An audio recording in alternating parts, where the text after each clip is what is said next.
الحمد لله رب العالمين، والصلاة والسلام على سيد الأنبياء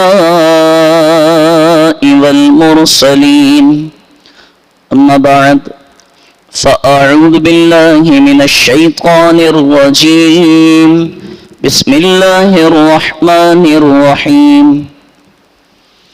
قال الله تبارك وتعالى: قد أفلح المؤمنون الذين هم في صلاتهم خاشعون والذين هم عن اللغو معرضون. صدق الله العظيم وصدق رسوله النبي الكريم الأمين. إن الله وملائكته يصلون على النبي يا أيها الذين آمنوا صلوا عليه وسلموا تسليما. اللهم صل وسلم على سيدنا محمد. قد ضاقت حيلتي أدركني يا رسول الله صلى الله تعالى عليه وسلم. مولاي صل وسلم دائما أبدا على حبيبك خير الخلق كلهم. يا ربي بالمصطفى بلغ مقاصدنا واغفر لنا ما مضى يا واسع الكرم.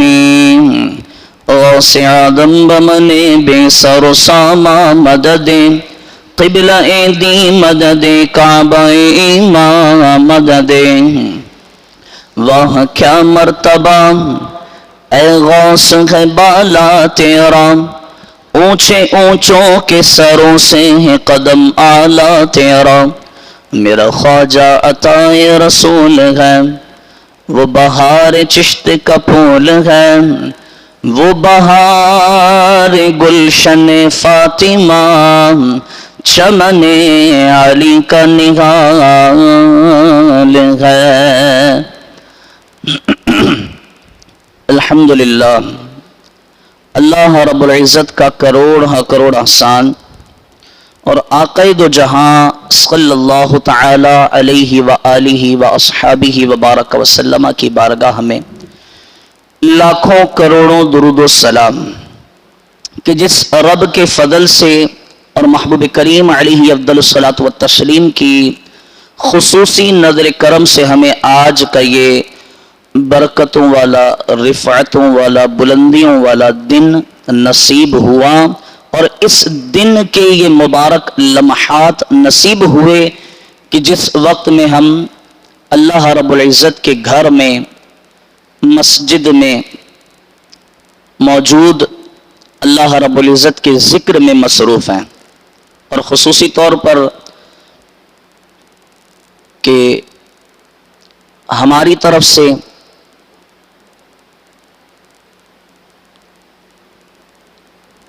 ان تمام معززین کو کہ جو اللہ رب العزت کے مبارک دین کی تبلیغ کے لیے مسجد میں آئے، انہیں خوش آمدید آپ تمام کو، اور اہل علاقہ بڑے ہی خوش نصیب کہ جب اللہ رب العزت کے مبارک دین کی تبلیغ کے لیے کوئی سفر کر کے تھوڑا یا زیادہ وہ آتا ہے تو اللہ رب العزت جب دین کے لیے سفر ہوتا ہے تو اللہ رب العزت کے مبارک فرشتے ان تمام لوگوں کے لیے جو دین کے لیے سفر کر رہے ہیں، دین کی خاطر اپنا وقت قربان کر رہے ہیں، دین کی خاطر اپنے گھر کو چھوڑ کر، اپنے ماں باپ کو چھوڑ کر، اپنے بہن بھائیوں کو چھوڑ کر، تمام تر سہولتوں کو، آسائشوں کو، تمام چیزوں کو چھوڑ کر کے جو اللہ کی راہ میں نکل آتے ہیں، تو پھر اللہ کے مبارک فرشتے، مقرب فرشتے ان تمام لوگوں کے لیے دعائے مغفرت فرماتے ہیں. تو یوں اہل علاقہ خوش نصیب ہیں کہ وہ لوگ جن کے لیے فرشتے دعائے مغفرت فرما رہے ہوں. آپ عظیم لوگ ہیں بھائی. تو جن لوگوں کے لیے اللہ کے مبارک مقرب فرشتے دعائے مغفرت فرماتے ہوں ان کا علاقے میں چلے آنا یہ یقیناً اہل علاقہ کے لیے خوش نصیبی ہے کہ جناب فرشتے ان کے لیے دعائے مغفرت کر رہے ہیں. اب ان کی بلندیوں ان کی رفعتوں کا عالم کیا ہے کہ فرشتے دعائے مغفرت کر رہے ہیں. ان پاک زبانوں سے دعائے مغفرت کی جا رہی ہے کہ جن سے گناہ کا، غلطی کا، خطا کا ہو جانا تو دور کی بات، شک کرنا بھی ممکن نہیں ہے. یہ فرشتے اللہ کی معصوم مخلوق ہیں. تو ایسے مبارک مقرب مخلوق کا دعائے مغفرت کرنا آپ لوگوں کی عظمت کی وضاحت ہے. تو آپ لوگوں کا یہاں چلے آنا یہ یقیناً اہل علاقہ کے لیے، ہمارے لیے خوش نصیبی ہے. اللہ رب العزت آپ کا دین کے لیے سفر کرنا اپنی راہ میں قبول فرمائے، اور اللہ رب العزت آپ کو اور آپ کے صدقے ہم سبھی کو اس کی برکتیں نصیب فرمائے. اب آئیے جمعۃ المبارک کا موضوع، چونکہ سبھی کو اس بات کا اندازہ ہے کہ ہمارا موضوع جو ہوتا ہے وہ یقیناً تھوڑا سا ہٹ کر ہوتا ہے. تو آج بھی ہمارا موضوع تھوڑا سا ہٹ کر ہے. آج کا موضوع فیفا ورلڈ کپ. یہ کیا بھائی؟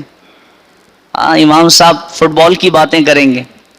فیفا ورلڈ کپ آج کا ہمارا موضوع ہے. تو فیفا ورلڈ کپ ہم نے موضوع کیوں اختیار کیا؟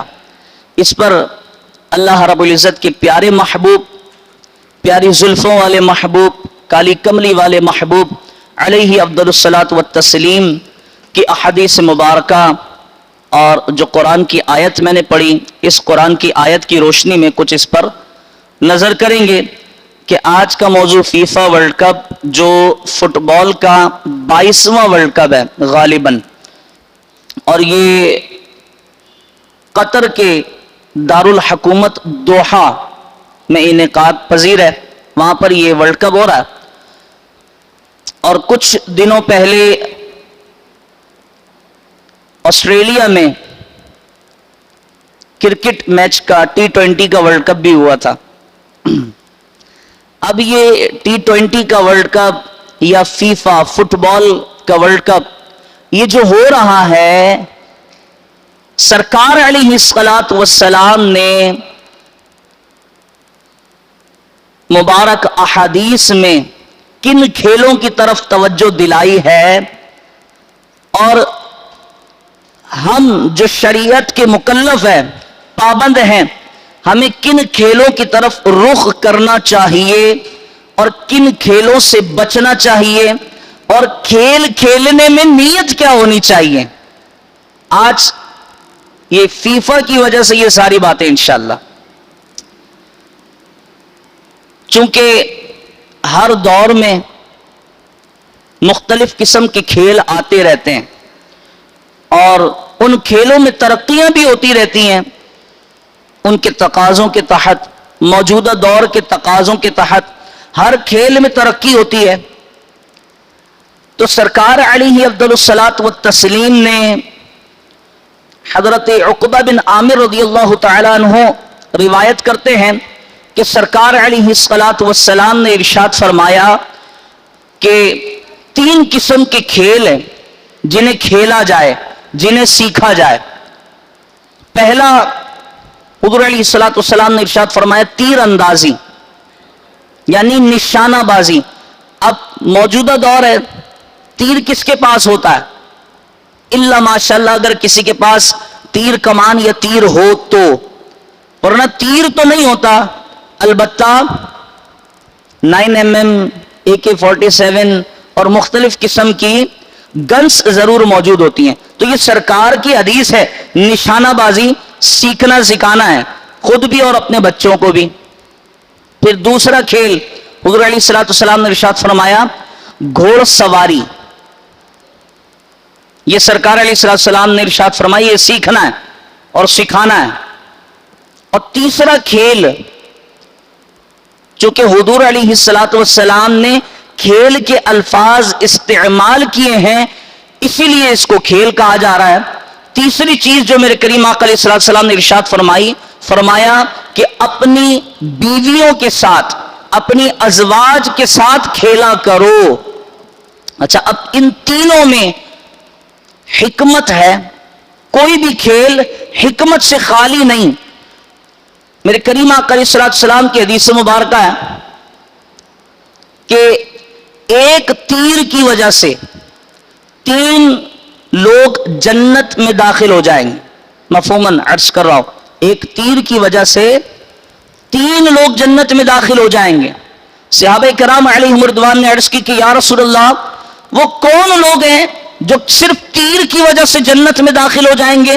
میرے کریم آقا علیہ الصلوۃ والسلام نے ارشاد فرمایا پہلا وہ جس نے اچھی نیت سے اللہ کی رضا حاصل کرنے کے لیے تیر بنایا، دوسرا وہ جس نے اچھی نیت سے اللہ کی رضا حاصل کرنے کے لیے تیر چلایا، اور تیسرا وہ جس نے تیر تھمایا۔ یہ تینوں جنت میں داخل ہو جائیں گے، معاونت کرنے والا، تیر چلانے والا اور تیر بنانے والا۔ یا رسول اللہ ٹھیک ہے، تو یہ تینوں جنت میں داخل کیوں ہوں گے؟ تو میرے کریم آقا علیہ السلام نے اس کی حکمت واضح فرمائی، جو خود سیکھنا ہے، اپنی نسلوں کو سکھانا ہے کہ جناب تیر چلانا اور گھوڑ سواری کرنا، اور گھوڑ سواری بھی سیکھی سکھائی جاتی ہے، لیکن جنگی معاملات میں، جنگی حالات میں گھوڑ سواری اب فی زمانہ موجود نہیں۔ تو جہاد کے لیے پھر کیا سیکھیں؟ جیسا کہ میں نے عرض کیا کہ موجودہ دور کے تحت، موجودہ دور کے تقاضوں کی وجہ سے کھیلوں میں ترقیاں ہوتی رہتی ہیں، تو جو سواری جنگ میں شامل ہوتی ہو اسے سیکھنا۔ یعنی جنگ میں بہت ساری مختلف قسم کی سواریاں، گاڑی بھی چلائی جاتی ہے، ٹینکرز بھی چلائے جاتے ہیں، اور بڑے وہیکلز یعنی بڑی سواریاں، بڑے ٹینکرز وہ بھی چلائے جاتے ہیں، تو اس کا سیکھنا بھی سرکار علیہ السلام کی حدیث مبارکہ میں حکم فرمایا گیا۔ تیسری چیز، اپنی بیویوں، اپنی ازواج کے ساتھ کھیلا کرو۔ اس سے مراد اور اس میں حکمت یہ ہے، صحابہ کرام علیہم رضوان نے عرض کی کہ یا رسول اللہ جہاد کے لیے تیر چلانا اور گھوڑ سواری کرنا یہ تو سمجھ میں آ گئی، لیکن یہ اپنی بیویوں کے ساتھ کھیلنے کا معاملہ کیا ہے؟ تو میرے کریم آقا علیہ السلام نے فرمایا کہ جب تم اپنی بیویوں کے ساتھ کھیلو گے تو فطری تقاضوں کے تحت جو غبار دل میں اٹھتا ہے ان سے تم بری ذمہ ہو جاؤ گے، تاکہ تم اپنے فطری تقاضے پورے کر لو، اور جب تمہیں دعوت دی جائے دین کی، اللہ کی راہ میں جہاد کرنے کی، تو اس میں رکاوٹ پیدا نہ ہو۔ اس لیے یہ 3 چیزیں کیا کرو۔ یہ تو ہو گیا کھیل کہ جن کے بارے میں رسول اللہ صلی اللہ علیہ وسلم نے ترغیب فرمائی۔ کچھ لوگ اب صرف ترغیب نہیں فرمائی، اب دیکھیں میرے کریم آقا علیہ السلام کا طریقہ۔ کچھ لوگ عرب میں تیر اندازی کر رہے تھے، 2 ٹیمیں تھیں اور آپس میں مقابلہ چل رہا ہے۔ میرے کریم آقا علیہ السلام وہاں سے گزرے، اور گزرنے کے بعد آپ نے فرمایا اے لوگوں، میں دیکھ رہا ہوں تم تیر اندازی کر رہے ہو، لہٰذا تیر اندازی کرتے رہو۔ اور ایک ٹیم کی طرف متوجہ ہو کر آپ نے فرمایا میں تمہارے ساتھ ہوں۔ ایک طرف توجہ کر کے آپ نے فرمایا میں تمہارے ساتھ ہوں۔ جو دوسری ٹیم تھی انہوں نے تیر چھوڑ دیے۔ یا رسول اللہ جب آپ ان کے ساتھ ہو گئے تو پھر ہماری کیا مجال ہے کہ ہم آپ کے مقابلے میں آ کر کے کھڑے ہو جائیں؟ یا رسول اللہ ہماری کیا مجال ہے کہ ہم آپ کے مقابلے میں تیر اندازی کے مقابلے میں شریک ہو جائیں؟ تو میرے کریم آقا علیہ السلام نے پھر فرمایا، حوصلہ افزائی فرماتے ہوئے کہ لوگوں، میرا ان کے ساتھ شریک ہونے کا مطلب یہ ہے کہ میں دلی طور پر تمہارے بھی ساتھ ہوں اور ان لوگوں کے بھی ساتھ ہوں۔ تو کریم آقا علیہ السلام نے صرف حکم نہیں ارشاد فرمایا، بلکہ جہاں اس قسم کے کھیل ہوا کرتے تھے میرے کریم آقا علیہ السلام نے ان کی حوصلہ افزائی بھی فرمائی کہ میں تم لوگوں کے ساتھ ہوں۔ یہ تو بات رہی کھیل کون سے کھیلنے چاہیے۔ اب آئیے، کرکٹ ہو یا فٹ بال ہو یا اور کسی قسم کا کھیل ہو، کچھ صورتوں میں جائز ہے اور کچھ صورتوں میں ناجائز و حرام۔ مثال کے طور پر ہمارا یہ کپڑا ہے، یہ رومال، یہ چادر، اس کا استعمال یہ ہے کہ کھانا کھانے کے بعد اس سے ہاتھ صاف کر لیتے ہیں، اس کا استعمال یہ ہے کہ پسینہ آئے تو ماتھا صاف کر لیتے ہیں، اگر ناک بہنے لگے تو ناک بھی صاف کر لیتے ہیں۔ اس کا استعمال یہ، اس کا کام ہے یہ۔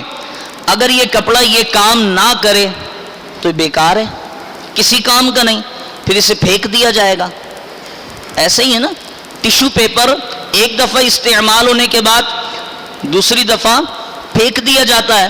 تو بالکل اسی طرح اگر کوئی بھی کھیل ہو یا زندگی کا کوئی شعبہ ہو وہ بے مقصد ہو جائے تو پھر وہ کسی کام کا نہیں رہتا۔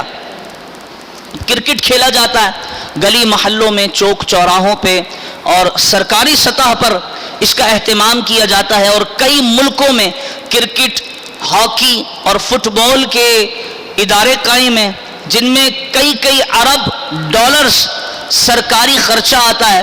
جیسے فیفا ورلڈ کپ ہو رہا ہے، اب قطر نے 12 سال اس کی تیاری کی ہے، صرف 12 سال، اور 220 ارب ڈالر صرف اس کے اخراجات ہیں۔ اس پر ہم بات کریں گے ابھی۔ تو جو کھیل بھی کھیلا جائے اگر وہ بے مقصد ہو تو وہ کسی کام کا نہیں، اور جو کسی کام کی چیز نہیں ہوتی اس کو کرنا یا تو مباح ہوتا ہے یا ناجائز ہوتا ہے۔ جائز، مستحب یا سنت، واجب، فرض، ان تمام احکامات سے وہ دور ہٹ جاتا ہے، کوئی بھی چیز ہو، کھیل ہو یا اور کوئی شعبہ ہو۔ اب اس کو سمجھنے کے لیے کہ رات میں کرکٹ کھیلا جاتا ہے، اگر کوئی شخص ساری رات کرکٹ کھیلے اور اس کا ارادہ یہ ہو کہ اب 12 بج گئے یا 1 بج گیا، اب اگر میں سویا تو میری نماز فجر چلی جائے، لہذا مجھے کچھ تو کرنا پڑے گا، تو اس نے کھیل کھیلنا شروع کر دیا کہ اس سے میری جسمانی نشو و نما بھی قائم رہے گی، ورزش بھی کر سکوں گا، اور مجھے اللہ رب العزت کی عبادت کرنے میں تقویت حاصل ہوگی، طاقت ملے گی۔ تو اب اس کا یہ کھیل کھیلنا جائز ہو گیا، بلکہ کار ثواب ہو گیا کہ بھئی یہ کھیل تو کھیل رہا ہے لیکن اس کے پیچھے حکمت یہ ہے کہ یہ نماز پڑھنا چاہ رہا ہے، یہ اپنے جسم کو تر و تازہ کرنا چاہ رہا ہے، لہذا دین کے کام میں اسے طاقت ملے اس لیے یہ کھیل کھیل رہا ہے۔ اب اس میں فٹ بال ہو، کرکٹ ہو یا ہاکی ہو، اس سے بھئی جسم میں تازگی پیدا ہوگی، ورزش ہوگی، لہذا یہ کھیل کھیل رہا ہے، لیکن اس کی نیت یہی ہے کہ اس کھیل کو کھیلنے کے بعد میں اللہ رب العزت کی عبادت آسانی سے کر سکوں گا، تو اب اس کا یہ کھیل کھیلنا جائز ہے۔ لیکن ارادہ یہ ہے کہ ٹائم پاس کیا جائے، ٹائم گزارا جائے، تو لہذا میں یہ کھیل کھیلوں کہ میرا ٹائم گزر جائے، تو اب اس کا یہ کھیل کھیلنا جائز نہیں ہوگا۔ ہر وہ کام جو وقت کو ضائع کر دے وہ جائز، کیونکہ اللہ رب العزت نے قرآن میں فرمایا کہ وہ لوگ عن اللغو معرضون، بیکار کاموں میں، بے فائدہ بے مقصد کاموں میں اپنا وقت ضائع نہیں کرتے۔ کون لوگ؟ قد افلح المؤمنون، وہ جو کامیابی والے ہیں۔ اب کامیابی والے کون ہیں؟ الذین هم فی صلاتهم خاشعون، جو نماز پڑھتے ہیں خشوع خضوع کے ساتھ، خشیت الہی کے ساتھ نماز قائم کرتے ہیں، وہ اپنا وقت ضائع نہیں کرتے، اور وقت ضائع کریں تو پھر ان کا وہ کھیل کھیلنا بیکار اور بے فائدہ، بیکار اور بے فائدہ ہے۔ یہ تو بات رہی کہ ہمیں کھیل کون سے کھیلنے چاہیے، کھیل کھیلنے چاہیے، اس کی مخالفت نہیں ہونی چاہیے۔ اب آئیے فیفا ورلڈ کپ 2022، یہ ہم نے آج ذکر میں شامل کیوں کیا، اپنی باتوں میں یہ فیفا ورلڈ کپ کیوں شامل کر لیے؟ یہ ایک عجیب موضوع ہے، لیکن یہ شامل ہونا ضروری ہے۔ اس کی وجہ یہ ہے کہ ہمارے یہاں پر اگر حضور علیہ الصلوۃ والسلام کی شان میں گستاخی ہو جائے تو ہمارے حکمرانوں کی زبانوں پر یہ آ جاتا ہے کہ ہم کیا کریں، ہم مغرب کا مقابلہ نہیں کر سکتے، ہم کیا کریں، مغرب ہمارے اوپر بالکل مسلط ہو چکا ہے، اگر ہم مغرب سے آنکھوں میں آنکھ ملا کر کے بات کریں گے تو مغرب ہمارے اوپر مسلط ہے، اور بہت سارے معاملات میں ہمیں پستی کا شکار ہونا پڑے گا، ہم مغرب کا مقابلہ نہیں کر سکتے۔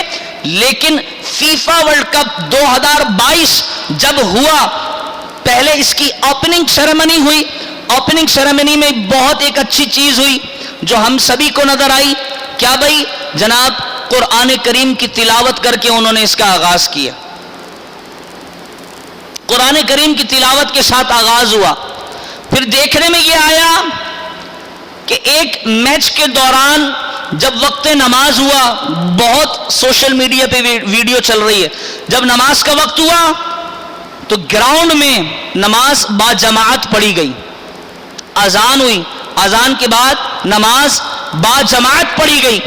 پھر یہ ہوا کہ نیوزی لینڈ کا جرمنی کا طیارہ قطر کے ایئرپورٹ کے قریب پہنچا تو قطریوں نے یہ کہا، جناب آپ کے جہاز پر ایک لوگو ہے جو پورے ورلڈ میں ٹرانسجینڈر کی مہم کو چلا رہا ہے، جو پاکستان میں بھی پچھلے دنوں قانون بنا تھا، ٹرانسجینڈر کی مہم کو چلا رہا ہے، وہ لوگو آپ کے طیارے پر ہے، لہذا قطریوں کی غیرت یہ بات گوارا نہیں کرتی کہ یہ طیارہ ہمارے ایئرپورٹ پر لینڈ ہو جائے۔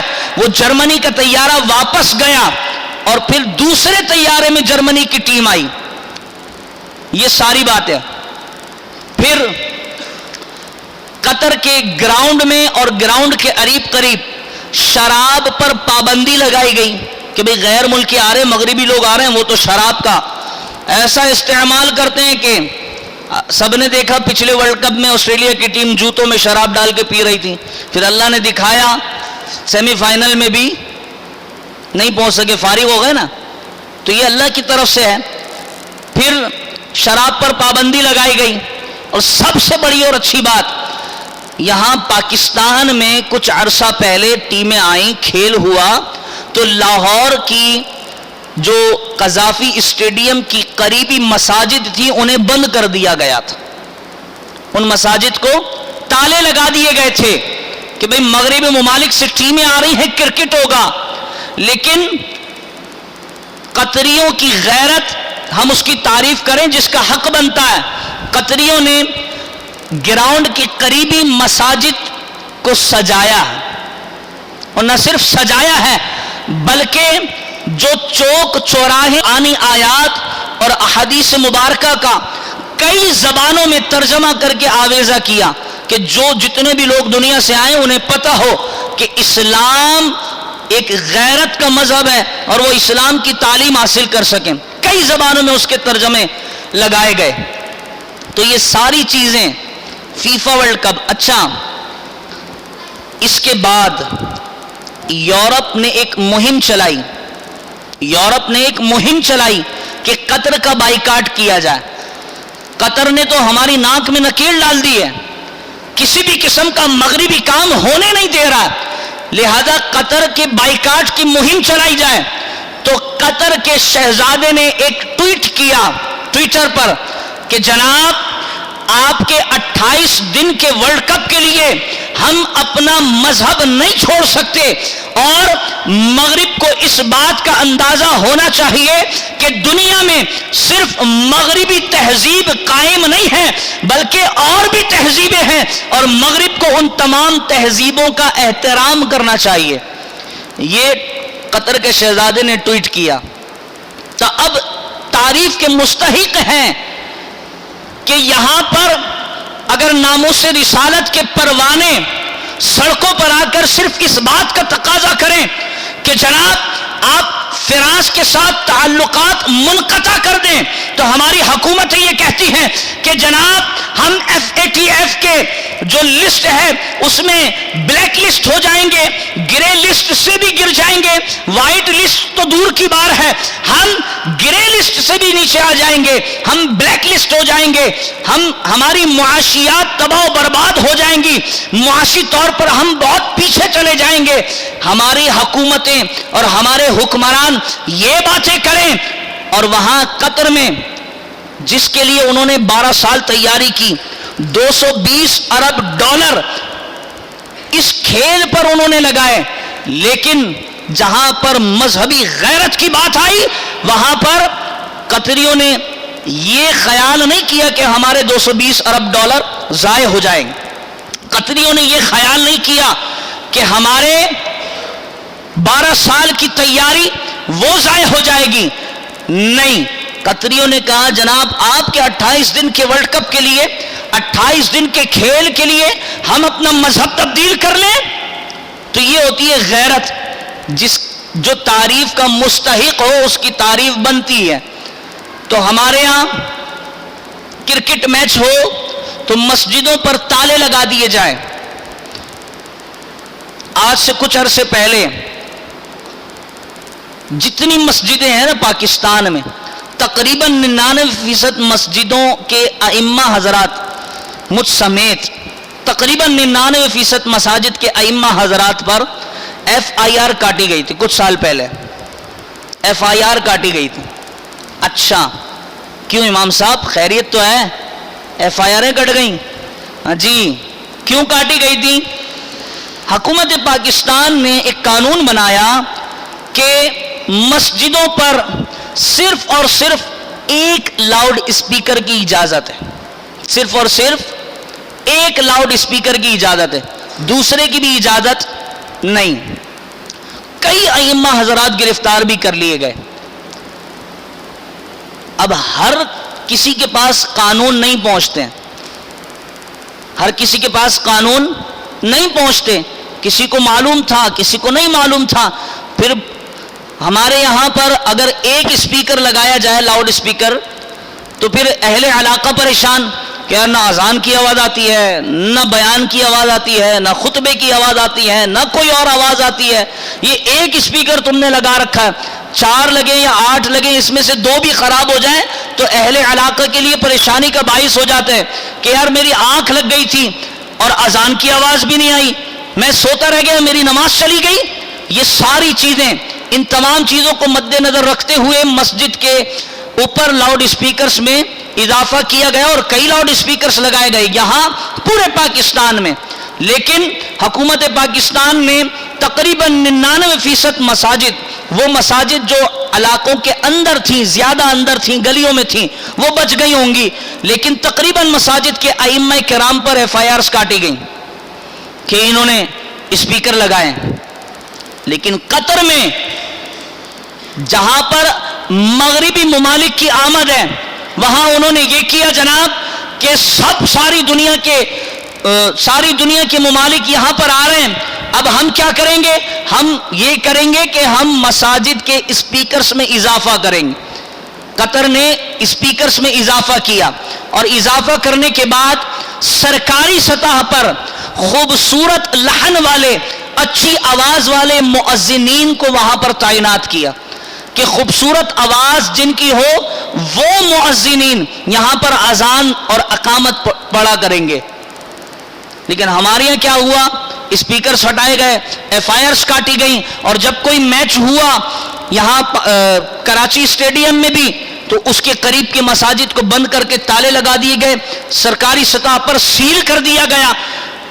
تو تو ہمارے حکمران پلس یہاں پر اب میں سب کی بات کروں گا کہ قطر میں اگر یہ غیرت بیدار ہے، قطر میں اگر یہ غیرت ہے تو کس کی وجہ سے؟ یقیناً قطر کی عوام ان کا ساتھ دیتی ہے، قطر کی عوام ان کا ساتھ دیتی ہے. اور ہمارے یہاں یہ کہا جائے فرانس سے تعلقات ختم کرو تو ظہر کی نماز میں مسجد رحمت للعالمین میں گھس کر سرکاری غنڈے فائرنگ کر دیا کرتے ہیں. اس کا تو میں چشمدید گواہ ہوں، یہ تو میری آنکھوں کے سامنے کی بات ہے. میں پہلی صف میں تھا اور 5 صفیں تھیں اور پیچھے والی دونوں صفیں، اس میں کئی زخمی اور کئی شہید ہو گئے ظہر کی نماز کے وقت لاہور کی جامع مسجد رحمت للعالمین میں. اور وہاں ان کی غیرت، ہم ان کی غیرت کو سلام پیش کرتے ہیں کہ جنہوں نے 1 یا 2 ممالک نہیں بلکہ پوری مغربی دنیا کو للکارا ہے کہ تمہارے 28 دن کے ورلڈ کپ کے لیے ہم اپنا مذہب تبدیل کر لیں، ہم اپنی غیرت کو بیچ دیں. نہیں جناب، ہم اپنی غیرت کو بیچنے والے لوگ نہیں ہیں، بلکہ ہم وہ لوگ ہیں جو 28 دن کے ورلڈ کپ ہو، 220 ارب ڈالر ہو یا 12 سال کی تیاری ہو، ہم وہ تمام چیزیں اپنے مذہب کے نام پر ہم جوتے کی نوک پر رکھتے ہیں. اور ہمارا ملک پاکستان جو اللہ کے نام پر، اللہ کے پیارے حبیب کے نام پر، اللہ کے پیارے حبیب کی نالین کے صدقے بنا، جس کا نعرہ ہی یہی تھا لا الہ الا اللہ محمد الرسول اللہ. ایسے عظیم ملک میں جو پوری دنیا میں قائم ہونے والی اسلامی دوسری سلطنت تھی، اس عظیم ملک کے ایسے حکمران ہم پر مسلط ہوئے ہماری غلطیوں کی وجہ سے کہ جب مغرب سے مقابلے کی باری آئی، جب غیرت کو للکارنے کی باری آئی، جب ضمیروں کو جھنجھوڑنے کی باری آئی، تو پھر ہمارے حکمرانوں نے، ہماری حکومتوں نے یہ کہہ کر عوام پر ظالمانہ تشدد کیا کہ جناب ہم مغرب سے ٹکر لے لیں. اگر ہم مغرب سے ٹکر لے لیں گے تو پھر ہمارا کیا بنے گا؟ اگر ہم، وہ ایک وزیر اعظم صاحب تو یہ کہنے لگے کہ اگر ہم جہاد کریں گے تو قوم کو گڑھے میں ڈالنے والی بات ہے. الیاذ باللہ، الامان والحفیظ. حالانکہ جہاد کے لیے اللہ رب العزت نے سورہ انفال میں واضح فرما دیا کہ اگر تم سچے دل کے ساتھ جہاد کرتے ہو تو تم 200 ہو اور تمہارے مقابلے میں 2000 بھی آ جائیں تو میں رب تمہیں ان پر غلبہ نصیب کروں گا. اور ہمارے وزیر اعظم یہ کہتے ہیں کہ کیا کریں، ہماری ایٹمی طاقت بھی کمزور ہے، ہماری فلاں چیز بھی کمزور ہے، ہماری معیشت بھی کمزور ہے، ہماری ساری چیزیں کمزور ہیں، لیکن ہم اپنی حکومتوں کو، ہم تمام سرکاری اعلیٰ عہدیداران اور ریاستوں کو یہ بتا دینا چاہتے ہیں ساری چیزیں کمزور ہو لیکن ایمان والوں کی غیرت کبھی کمزور ہوا نہیں کرتی. ایمان والوں کی غیرت کبھی کمزور نہیں ہوتی. جیسے آج امریکہ ہے نا، سپر پاور، اس کو کہتے ہیں سپر پاور. ایسے اس زمانے میں جب سرکار علیہ الصلوۃ والسلام ظاہری طور پر حیات تھے، اس زمانے میں قیصر و کسریٰ وہ سپر پاور تھے. تو سرکار علیہ الصلوۃ والسلام نے غزوہ بدر کے موقع پر صحابہ کرام علیہم رضوان سے مشورہ کیا تھا کہ صحابہ کیا کریں، ہم جنگ کے ارادے سے تو نہیں آئے، یہاں ہم نے جنگ تو نہیں کرنی تھی، ہم تو ایک تجارتی قافلے کے تعاقب میں آئے تھے، اب کیا کریں، سامنے جنگ کھڑی ہے. صحابہ کرام علیہم رضوان نے یہ نہیں کہا تھا یا رسول اللہ گراؤنڈ ریئلٹی، یا رسول اللہ معاشیات، یا رسول اللہ ہمارے پاس تلواریں، گھوڑے، اونٹ کچھ بھی نہیں ہے، ہمارے پاس پہننے کے لیے زرہ بھی نہیں ہے، کوئی جنگی لباس نہیں، کوئی جنگی ساز و سامان نہیں. یا رسول اللہ صحابہ کرام نے یہ ساری باتیں نہیں کہی تھی. صحابہ کرام علیہم رضوان نے عرض کیا کہ یا رسول اللہ ہمارا ایمان، ہمارا ضمیر ابھی غیرت مند ہے، آپ بدر کی بات کرتے ہیں، آپ حکم فرمائیں، ہم قیصر و کسریٰ سے ٹکر لے لیں گے. یہ صحابہ کرام علیہم رضوان کا طریقہ تھا. تو پھر اللہ نے فتح بھی ایسی نصیب فرمائی، اور 1-2 جنگوں میں نہیں، ہمیں پھر بار بار یہ کہا جاتا ہے کہ اسلام تو امن کا مذہب ہے، بے شک، لیکن صرف 10 سال، باقی کے 13 سال اسلام نے 100 جنگیں لڑی ہیں، جس میں 27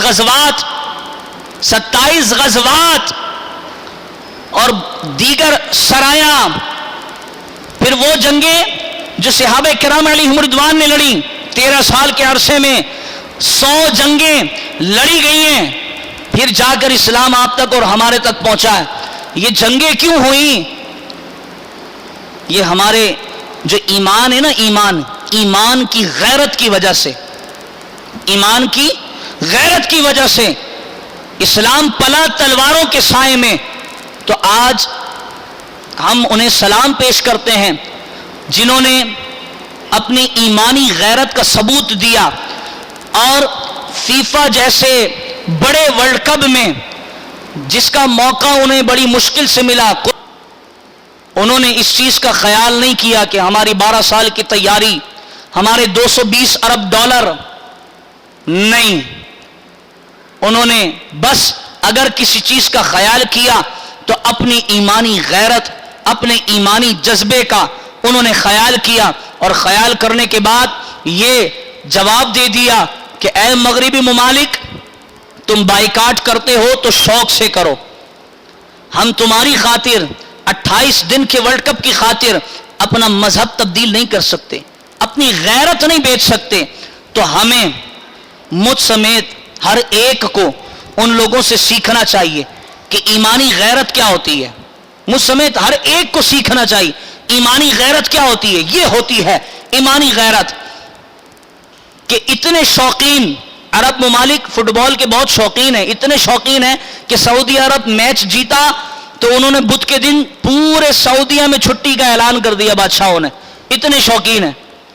تو وہ بڑے شوقین ہیں فٹ بال کے، کرکٹ انہیں آتا بھی نہیں، پتہ بھی نہیں کرکٹ کس بلا کا نام ہے، اتنے شوقین ہیں فٹ بال کے، اس کے باوجود بھی انہوں نے جوتے کی نوک پر رکھا اور یہ کہہ کر واضح کر دیا کہ ہم تمہاری اور تمہارے کھیل کی خاطر اپنا مذہب تبدیل نہیں کر سکتے، ہماری ایمانی غیرت ابھی زندہ ہے۔ تو ہمیں ہمارے حکمرانوں کو، حکومتوں کو ان سے سیکھنا چاہیے کہ ایمانی غیرت کیا ہوتی ہے۔ پھر اگر کسی کے ذہن میں یہ سوال پیدا ہو نا کہ امام صاحب ہم کیا کر سکتے ہیں، جیسی عوام ہوتی ہے ویسی حکمران مسلط ہو جاتے ہیں، یہ لالی پاپ ہے، آپ کو پتہ نہیں کب سے مل رہا ہے، یہ ایسی کوئی بات نہیں، جیسی عوام ہے ویسے حکمران، نہیں جناب، یہ ٹوپی ڈرامہ ہے۔ اصل بات یہ ہے کہ جیسی عوام ویسے حکمران نہیں۔ امام عالی مقام امام حسین رضی اللہ تعالیٰ عنہ، آپ صحابی رسول ہیں، نواسہ رسول ہیں، جنتی نوجوانوں کے سردار ہیں۔ پھر حضرت زبیر بن عوام، حضرت عبداللہ بن عمر، حضرت عبداللہ بن زبیر، ایسے جید صحابہ، امام زین العابدین، امام علی اکبر، ایسے جید صحابہ تابعین جس زمانے میں موجود ہوں، تو آپ کو کیا لگتا ہے یہ بات اگر آپ سوچیں کہ جیسی رعایا ویسے حکمران، تو پھر یزید کی حکومت کیسی آ گئی؟ معاذ اللہ یہ لوگ غلط تھے بھائی، یزید کی حکومت آ گئی تھی نا، زبردستی صحیح، لیکن یزید حکمران بن گیا تھا نا۔ تو پھر ہم، اور یہ تو کچھ نام میں نے گنوائے، مکہ اور مدینہ سارا صحابہ کرام سے بھرا پڑا تھا، تو پھر ہم اس قوم پر معاذ اللہ طنز کریں، تان و تشنیع کریں، یا پھر اپنے اس جملے کو ہم سدھاریں کہ جیسی رعایا ویسے حکمران؟ یہ ٹوپی ڈرامہ ہے، یہ کسی نے آپ کو قادیانیوں نے سکھایا جی، یہ قادیانی کمینے یہی کچھ سکھاتے رہے کہ میں مولوی سیاست سے دور، جیسی رعایا ویسے حکمران، الٹے سیدھے جملے۔ نہیں جناب، جیسی رعایا ویسے حکمران ایسا کچھ بھی نہیں۔ رعایا اتنی اعلیٰ تھی تو حکمران یزید بن جاتا بڑی آسانی سے، نہیں، یہ حکمرانی والے معاملات یہ اس دور میں بھی کچھ بدبختوں کی بڑی غلطیوں، بڑے میجر بلنڈرز کی وجہ سے وہ یزید تخت پر بیٹھا تھا۔ اور آج بھی پوری قوم غلط نہیں ہے، قوم میں کچھ لوگ ایسے ہیں جن کے میجر بلنڈرز کی وجہ سے ایسے بے غیرت حکمران ہم پر مسلط ہے۔ اگر پوری قوم سیدھی ہو جائے، غیرت والی ہو جائے نا، تو ان حکمرانوں کی کوئی اوقات نہیں. پھر وہی حکمران مسلط ہوں گے جو سلطان صلاح الدین ایوبی رحمۃ اللہ تعالی علیہ کے جانشین ہو، جو سلطان نور الدین زنگی کے جانشین ہو، جو سلطان شہاب الدین غوری کے جانشین ہو. پھر وہ حکمران مسلط ہوں گے اور پھر وہ قوم کو جھنڈے کے ساتھ جو ڈنڈا ہے نا اس کے ساتھ لے کر سیدھا چلیں گے. اللہ کریم ہماری ایمانی غیرت کو جگانے کی توفیق نصیب فرما کہ ہم اپنے ضمیر کو جھنجھوڑیں اور ادھر ادھر ہم وقت ضائع کرتے ہیں اس سے محفوظ ہوں، اور اپنی ایمانی غیرت کو جھنجھوڑیں اور غیرت کو جگائیں کہ جناب رسول اللہ کی شان میں گستاخی ہو یا اور کوئی معاملہ ہو، جب دین پر بات آئے گی تو ایمان کی غیرت جو ہمارے دلوں میں اب بھی زندہ ہے، چاہے وہ تھوڑی ہو یا زیادہ ہو، جو اب بھی زندہ ہے، ہم اس کے تحت آگے آ کر مقابلہ کریں گے انشاءاللہ. یہ تو ایمانی غیرت پر بات ہے کہ کون کتنی غیرت کے ساتھ آگے آتا ہے. اللہ کریم ہم سبھی کو عمل کی توفیق نصیب فرمائے اور ایمانی غیرت ہمارے اندر اللہ رب العزت جگائے. اللہ تبارک و تعالی مسجد میں بیٹھ کر ہم جو باتیں سنتے ہیں ان پر عمل کرنے کی توفیق نصیب فرمائے. وآخر دعوانا ان الحمد للہ رب العالمین.